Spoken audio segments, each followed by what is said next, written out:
On January 30th, the day after the announcement of the deployment of military force in Eastern Europe, British Foreign Secretary Liz Truss told the BBC that his country was planning to extend the blockade on Russia in the event of an attack on Ukraine, under which various Russian financial and energy companies will also be.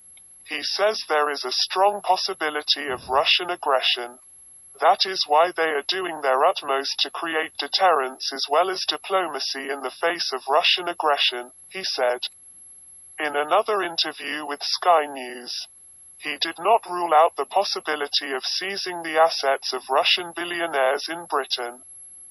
The Washington Post says Ukrainian President Vladimir Zelensky is not as sure about the Russian attack as the United States and Britain are. According to Zelensky, Russia is trying to apply psychological pressure. He forbade the Western nations to spread terror, because it is hurting the Ukrainian economy. On the other hand, NATO member states France, Germany and Norway think that a concession will be found through diplomacy.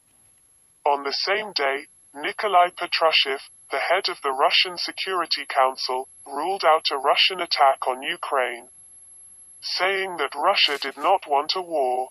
Disagreements between Western nations over the possibility of a Russian attack are now clear. Among the West, only the United States and Britain have ordered the evacuation of the families of their embassy officials in Ukraine. Britain's exit from the EU in the midst of NATO is quite different from the rest of Europe. British Prime Minister Boris Johnson is expected to hold talks with Russian President Vladimir Putin in a week's time, and it has been announced that he will travel to countries in the region. Foreign Minister Truss will also visit Russia and Ukraine. The British government is preparing to deploy the Prince of Wales aircraft carrier on short notice. However, Foreign Secretary Truss said it was unlikely that British troops would be involved in a direct war against Russia. They have trained 20,000 Ukrainian troops in counter-attacks, provided anti-tank missiles, and assisted the country's navy. There are currently 900 British troops in Eastern Europe, 150 in Poland and 100 in Ukraine for training. In addition to the deployment of artillery rockets in the Baltic state of Estonia, Britain has sent 2 warships to the Black Sea.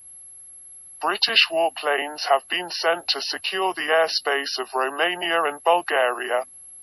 Prime Minister Johnson says the decision to deploy additional troops to Eastern Europe is aimed at keeping Britain's commitment to the Nordic and Baltic allies.